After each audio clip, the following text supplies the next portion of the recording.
السلام عليكم. شركة شاومي نزلت السيريس ال 17 الجديدة اللي هو النوت 17 العادي والنوت 17 برو. وانا شايف ان بصراحة كل موبايل فيهم بيتميز بحاجة خاصة بيه. يعني النوت 17 برو خاص بالبطارية العملاقة، اما النوت 17 العادي خاص بالشاشة العملاقة الجامدة جدا. ونوضح لك دلوقتي المميزات الكاملة بتاعتها. فخلاص هما الاثنين يعني هيصدروا بكرة لو انت حبيت تشتريهم.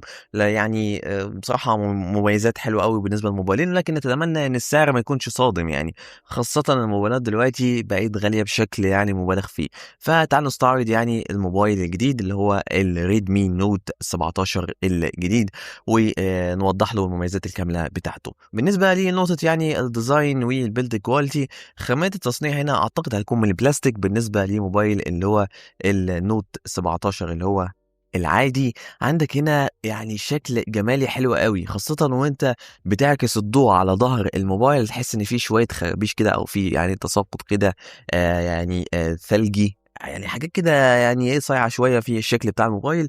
والديزاين مختلف الحقيقه، يعني لون البينك اللي موجود قدامك دوت الكاميرا موديل بتاعته مختلفه وشكلها حلو جدا، مختلفه عن اي موبايلات شاومي نزلت قبل كده في السوق، ودي حاجه بصراحه انا عجباني في الموبايل. عندك هنا يعني في اي ار بلاستر زي ما احنا متعودين على موبايلات شاومي، اللي هو يعني بتقدر من خلاله بتشغل اي حاجه بتشتغل بريموت كنترول، موجود هنا عندك على الموبايل ريدمي نوت ال 17 العادي. وبصراحه شكل الموبايل جمالي حلو قوي، لكن خامات التصنيع زي ما احنا قلنا من البولي كاربونات اللي هو خاصه يعني تحديدا يعني البلاستيك.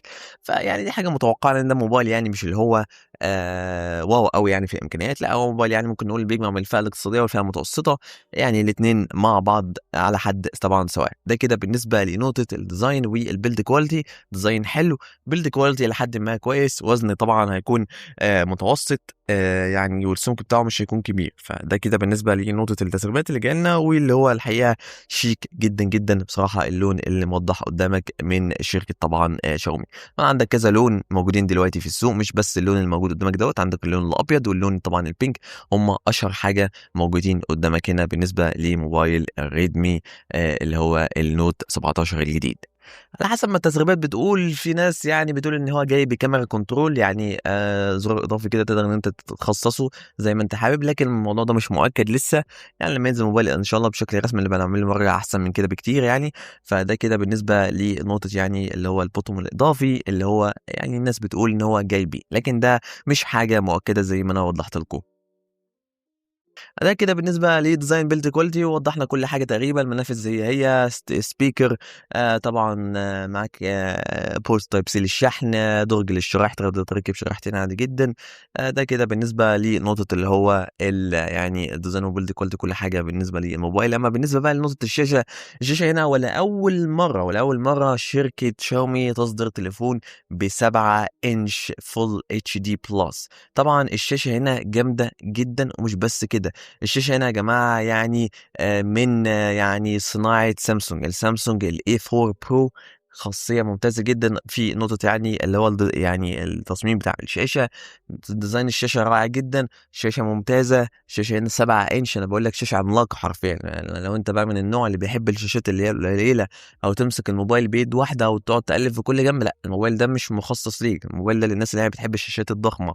يعني في بيزلز شويه في البوتون بتاع الموبايل هيكون عالي شويتين، اوكي ده موبايل يعني مش اللي هو فلاج شيب، فالبيزلز هنا ممكن تكون عاليه شويه، لكن برضه ستيل انت معاك شاشه 7 انش. عندك هنا البرايتنس بيوصل لحد 1800 نتس بالنسبه للبيك برايتنس، والهاي برايتنس هنا بيوصل لحد 1200 نتس. معاك حمايه على الشاشه، وبصراحه الشاشه هنا 10 على 10 يعني بالنسبه لي يعني الشاشه هنا، فبصراحه انا شايفها ممتازه ممتازه جدا يعني في نقطه اللي هو الشاشه. طبعا الريفرش ريت هنا ممكن يوصل لحد 120 هرتز بالنسبه للتردد بتاع يعني طبعا الريفرش ريت. برضه دي حاجه كويسه. يعني الشاشه هنا طبعا هتكون من نوع اوليد للدول الاوروبيه، اما لما بتنزل عندنا في مصر بتكون من نوع اموليد. فده كده بالنسبه لنقطه نوع الشاشه اللي هتنزل عندنا بالوان حلوه، وكمان يعني من سامسونج، فسكرولنج بقى مشاهده افلام ومسلسلات هتكون ممتازه يعني على الموبايل دوت. تعالوا ننتقل بقى لنقطه اللي هو المعالج.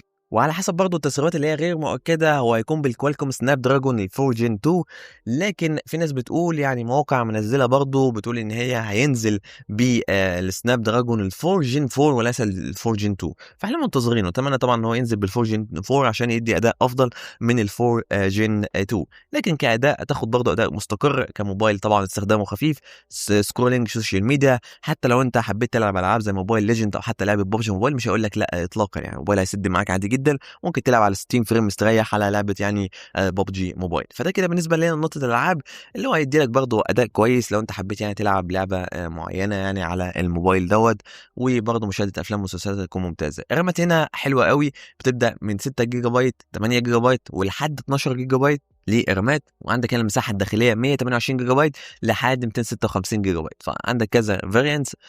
طبعا تقدر تختار ما بينهم على حسب يعني احتياجك اللي هو الشخصي في المساحه طبعا الداخليه. فبصراحه يعني اختيارات كويسه، ولو تفتح ابلكيشنز كتيره فانت تختار طبعا النسخه الاعلى اللي هي ال 12 جيجا بايت. بالنسبه للرامات هنا فهي ترددها ال DDR4X، وعندك هنا اليو اف اس 2.2. بالنسبه لنقطه نقل الملفات هيكون بطيء شويه على الموبايل دوت لو انت حبيت بقى تنقل الملفات من موبايل للتاني، فيعني نقل الملفات هنا على الموبايل داخليا هيكون بطيء شويه. فده كده بالنسبه لليو اف اس.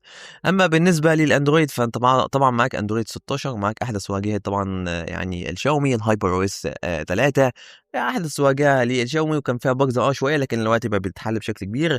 فبصراحه الواجهه مستقره يعني لحد وقتنا هذا. بالنسبه لعدد سنوات التحديثات على السوفت وير والسكيورتي فانت معاك 4 سنوات تحديثات على السوفت وير والسكيورتي، ودي نقطه ممتازه جدا، يعني مش هتضطر ان انت تغير موبايلك لمده يعني 4 سنين قدام، ودي حاجه كويسه جدا جدا على يعني الموبايل دوت. لو انت حبيت يعني تحدث فيما بعد فبرضه الموبايل هيكون يعني ايه ماسك نفسه لمده 4 سنين قدام. تعالى بقى ننتقل لنقطة تانية ومميزات تانية داخل الموبايل، وهي الكاميرا ال50 ميجا بكسل مع مثبت بصري، مع طبعا عدسة ليه اللي هو الدبث اللي هي التانية اللي هي 2 ميجا بكسل. فده كده بالنسبة لعدسات الخلفية. أما بالنسبة للسيلفي فهي 16 ميجا بكسل. طبعا ما توفرش معانا لسه نسخ للصور بتاعة الموبايل دوت، وإن شاء الله لما ينزل بشكل رسمي هنعمل له مراجعة كاملة ونشوف بقى المواصفات الكاملة بتاعته ونقارنه بالتليفونات من نفس الفئة السعرية. فده كده بالنسبة للسيلفي. وبالنسبة كمان لنقطة اللي هو الكاميرا طبعا الخلفيه، الكاميرا الخلفيه بتصور 4K 30 فريم ودي نقطه ممتازه. اما لو هنتكلم هنا على يا جماعه يعني مميزات تانية، عندك واي فاي 6، عندك بلوتوث 5.4، بيدعم ال NFC اللي هو الدفع الالكتروني، وبيدعم كمان الاي ار بلاستر، عندك الجاير سكوب هاردوير يعني فيه هنا حقيقي وليس يعني فيرتشوال، عندك الاي بي 65 معيار مقاومه ميه وغبار يكون قوي على الموبايل دوت. ده كده بالنسبه لموبايل الريدمي اللي هو النوت 17 طبعا الجديد، لو انت حبيت يعني تشتريه ان شاء الله يعني هيكون بمميزات كويسه جدا. طبعا المفاجاه الكبرى وهي البطاريه هنا ما زالت 8000 ملي امبير، حاجه كبيره جدا زي موبايل النوت 17 برو. هو كان 9000 اوكي ما فيش اي مشاكل، لكن ستيل 8000 ملي امبير دي حاجه فوق الامتياز، حاجه يعني هتقضي معاك اليوم ونص مستريح بدون ما يخلص معاك البطاريه خالص. معاك هنا شحن سريع داخل علبه 45 واط، وبيدعم كمان للشحن العكسي 22.5 واط لو انت حبيت يعني بقى تستخدم الموبايل بتاعك كباور بانك.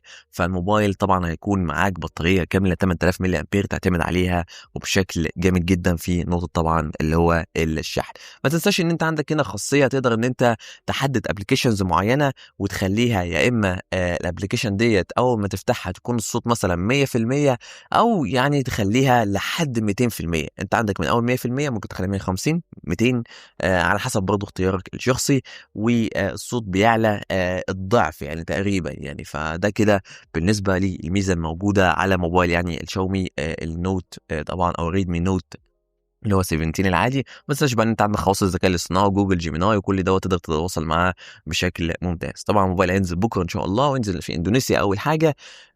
يعني موبايل طبعا يعني زي ما انت شفت كده المواصفات اللي احنا قلناها بالكامل، لكن المواصفات دي قبل ان هي تتغير على حسب يعني احنا التسريبات، فاحنا قلنا لك يعني التسريبات كامله. ما تنساش بقى لو عجبك الفيديو اعمل لنا اشتراك في القناه واعمل لايك للفيديو، شير طبعا في كل حته المهتمين بالتكنولوجيا، وخليك يعني مشترك عشان لما ينزل موبايل ان شاء الله بشكل رسمي هنكون احنا اول الناس نعمل له مراجعه. فما تنساش لايك سبسكرايب. السلام عليكم.